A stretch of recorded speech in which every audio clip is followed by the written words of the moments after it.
Aku menemukan sebuah catatan kuno yang membuktikan kalau sosok Buto Ijo sebenarnya adalah manifestasi dari penjaga gerbang gaib yang menagih janji berdarah. Dengar itu, kadang kebenaran itu nggak berteriak, tapi berbisik di balik lembaran kertas yang sudah rapuh ini. Aku baru saja menemukan sesuatu yang seharusnya tepat terkubur, sesuatu yang bakal bikin kamu mempertanyakan lagi semua dongeng sebelum tidur yang pernah kamu dengar waktu kecil dulu. Coba kamu ingat-ingat lagi cerita Timun Mas, seorang wanita tua yang kesepian, bibit timun ajaib, dan raksasa hijau yang rakus. Kita diajarkan kalau itu adalah cerita tentang keberanian. Tapi, bagaimana kalau aku kasih tahu kamu kalau selama ini kita semua sudah dibohongi? Catatan kusam yang aku pegang ini baunya seperti tanah basah dan sisa dupa. Di dalamnya, sosok yang kita kenal sebagai Buto Ijo sama sekali bukan monster yang kebetulan lewat. Dia adalah manifestasi dari penjaga gerbang, sebuah entitas purba yang gak pernah memberi tanpa meminta imbalan yang setimpal. Malam ini, aku mau menantang kamu. Siapkan mental kamu, karena aku akan mengajak kamu melihat kembali masa kecilmu dengan cara yang jauh lebih gelap, lebih dingin, dan mungkin sedikit lebih jujur. Karena nyatanya, Timun Mas bukanlah sebuah pelarian yang heroik. Timun Mas adalah sebuah ritual tumbal yang sengaja disamarkan. Siap untuk menggali lebih dalam bersamaku? Mari kita bongkar apa yang sebenarnya terjadi di balik hutan bambu itu. Coba ingat-ingat lagi. Bayangkan kamu sedang duduk bersila, mendengarkan suara lembut ibu atau nenekmu yang membacakan dongeng sebelum tidur. Kisah tentang Mbok Srini, seorang janda tua yang kesepian dan mendambakan kehadiran seorang anak. Lalu datanglah Buto Ijo, raksasa hijau menyeramkan yang memberikan biji mentimun ajaib. Dari biji itu, lahirlah bayi cantik yang diberi nama Timun Mas. Kamu pasti ingat bagian favorit kita semua, aksi kejar-kejaran yang menegangkan di hutan, di mana Timun Mas melemparkan garam, cabai, dan terasi yang berubah menjadi rintangan ajaib. Di akhir cerita, raksasa itu tenggelam dalam lumpur hisap dan Mbok Srini hidup bahagia selamanya bersama anak kesayangannya. Indah kan? Sebuah kemenangan telak cahaya atas kegelapan. Tapi, pernah nggak kamu berhenti sejenak dan merasa ada yang janggal? Coba pikirkan ini baik-baik. Mengapa Buto Ijo, makhluk purba yang kekuatannya sanggup meruntuhkan rumah dalam sekali pukul, harus bersabar menunggu selama 17 tahun hanya untuk menyantap satu nyawa manusia? Kalau dia memang lapar, dia bisa memakan Mbok Srini saat itu juga. Kalau dia ingin daging segar, hutan dan desa punya banyak pilihan. Kenapa harus menunggu Timun Mas matang? Aku ingin meruntuhkan zona nyamanmu sekarang. Narasi bahagia selamanya yang selama ini kita telan bulat-bulat sebenarnya adalah sebuah kamuflase. Kita telah dibohongi oleh penyederhanaan cerita. Kenyataannya, apa yang terjadi antara Mbok Srini dan Buto Ijo bukanlah sekadar kesepakatan ajaib, melainkan sebuah kontrak okultisme yang mengikat. 17 tahun bukanlah waktu tunggu untuk makan siang. Dalam dunia mistis Nusantara, itu adalah masa inkubasi. Buto Ijo tidak sedang menunggu makanan, dia sedang membiarkan sebuah aset mencapai usia kematangan ritualnya. Selama ini, kita melihat Timun Mas sebagai pahlawan yang berhasil meloloskan diri. Tapi bagaimana jika aku bilang bahwa dari detik pertama biji itu ditanam, Timun Mas sudah bukan lagi milik Mbok Srini, melainkan tumbal yang sedang dipersiapkan untuk diserahkan. Mari kita bedah kontrak berdarah ini lebih dalam. Coba kamu perhatikan detail yang sering sekali kita lewatkan ini. Pertemuan Mbok Srine dengan Buto Ijo itu tidak terjadi di tengah pasar atau jalan setapak biasa. Dalam banyak narasi lisan, Mbok Srine harus masuk ke bagian hutan yang paling gelap, tempat di mana sinar matahari pun seolah enggan menembus rimbunnya pepohonan. Lokasi ini, dalam kacamata spiritual kita, sering disebut sebagai punden, sebuah tempat pemujaan keramat yang menjadi gerbang antara dunia kita dan dunia mereka. Mbok Srine tidak sedang berdoa kepada Tuhan. Dia sedang melakukan negosiasi di tanah kekuasaan entitas kuno. Dan di tempat seperti itulah, kontrak berdarah ini ditandatangani tanpa tinta, melainkan dengan janji nyawa. Lalu, ada satu angka yang selalu muncul dan menjadi kunci, usia 17 tahun. Kamu pernah bertanya-tanya tidak? Kenapa Buto Ijo tidak meminta timun mas saat masih bayi yang dagingnya lebih empuk, atau saat dia masih kanak-kanak? Jawabannya jauh lebih gelap dari yang kamu bayangkan. Dalam tradisi ilmu hitam Nusantara, usia 17 adalah masa transisi, titik puncak di mana jiwa manusia berada dalam kondisi paling matang sekaligus paling murni. Di usia ini, energi kehidupan seseorang sedang mekar-mekarnya, bagaikan buah yang baru saja matang di pohon. Bagi entitas seperti Buto Ijo, jiwa remaja bukan sekadar makanan fisik, tapi asupan energi spiritual yang luar biasa dahsyat untuk memperkuat eksistensi mereka di alam bawah tanah. Ini membawaku pada sebuah teori yang mungkin akan mengubah cara kamu memandang kasih sayang Mbok Srine selama ini. Aku merasa timun mas sebenarnya tidak pernah diberikan untuk menjadi seorang anak seutuhnya. Timun mas adalah titipan. Bayangkan betapa mengerikannya posisi timun mas.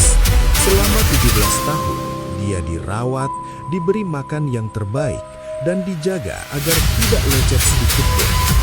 Tapi secara metafisika, Mbok Srine sebenarnya sedang menjalankan peran sebagai peternak. Timun mas adalah ternak spiritual yang sedang digemukkan. Setiap suapan nasi, setiap pelukan hangat, dan setiap doa perlindungan yang diberikan Mbok Srine tanpa sadar adalah proses kurasi untuk memastikan bahwa saat waktunya tiba, sang tumbal berada dalam kondisi kualitas premium untuk memuaskan nafsu entitas tersebut.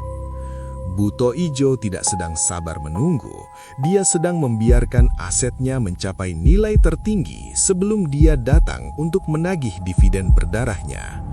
Dan di balik dinding gubuk itu, di tengah tawa bahagia timun mas, bayangan gelap di punden itu terus mengamati, menghitung hari, sampai ternaknya siap untuk disembelih. Sekarang, aku ajak kamu masuk ke bagian paling ikonik, tapi juga paling kelam dari kisah ini. Saat Buto Ijo datang menagih janji, dan timun mas berlari ke dalam hutan dengan napas tersengal. Tapi, pernah nggak kamu bertanya-tanya, kenapa sosok sebesar Buto Ijo yang langkahnya bisa melompati bukit nggak langsung menangkap gadis kecil itu? Kenapa dia membiarkan timun mas berlari? Dalam dunia okultisme Nusantara, rasa takut yang luar biasa adalah bumbu yang sangat mahal. Saat timun mas berlari dengan jantung yang berdegup kencang, adrenalin yang mengalir di darahnya sebenarnya sedang memurnikan energinya. Buto Ijo nggak cuma ingin memakan dagingnya, dia ingin mengonsumsi nyawa yang sudah mencapai puncak emosi tertingginya. Ketakutan timun mas adalah proses pematangan tumbal agar memiliki kualitas spiritual yang premium. Lalu, mari kita bedah senjata yang dibawa timun mas. 4 kantong ajaib, biji timun, garam, cabai, dan terasi. Aku mau kamu melihat ini lebih dalam. Dalam tradisi mistis, benda-benda ini bukanlah barang sembarangan. Garam, cabai, dan terasi adalah material utama dalam ritual ruat atau pembersihan nyawa. Garam digunakan untuk menetralkan energi negatif, cabai untuk membakar ikatan gaib, dan terasi sebagai simbol bumi yang mengikat kembali apa yang seharusnya menjadi milik tanah. Kantong-kantong ini adalah simbol dari upaya manusia untuk memutus kontrak darah secara paksa. Setiap benda yang dilemparkan Timun Mas bukan sekedar sihir, melainkan upaya ruatan darurat untuk melepaskan statusnya sebagai milik sang entitas kegelapan. Hingga kita sampai pada bagian yang paling mengerikan. Plot twist yang mungkin belum pernah kamu dengar. Ingat adegan terakhir saat Buto Ijo tenggelam dalam lautan lumpur isap yang luas. Cerita rakyat bilang itu adalah keajaiban dari kantong terasi. Tapi, dalam kacamata yang lebih gelap, lumpur itu bukanlah tanah biasa yang tiba-tiba mencair. Lumpur isap itu adalah kiasan untuk sebuah pemakaman massal. Bayangkan, Buto Ijo sudah hidup selama ratusan tahun dan Timun Mas bukanlah korban pertamanya. Lumpur itu adalah akumulasi dari sisa-sisa korban terdahulu yang gagal melarikan diri. Mereka yang sudah membusuk di bawah tanah punden tersebut. Saat Buto Ijo terperosok, dia sebenarnya ditarik oleh energi penderitaan dari ribuan tumbal sebelum Timun Mas. Dia tidak kalah oleh kekuatan Timun Mas, tapi dia ditarik kembali ke dalam bumi oleh tumpukan hutang nyawa yang dia ciptakan sendiri. Di balik akhir yang terlihat bahagia, ada sebuah pesan sunyi yang bikin merinding. Timun Mas selamat, tapi dia berdiri di atas tumpukan mayat mereka yang tidak seberuntung dirinya. Dan kontrak berdarah itu, ia tidak pernah benar-benar hangus.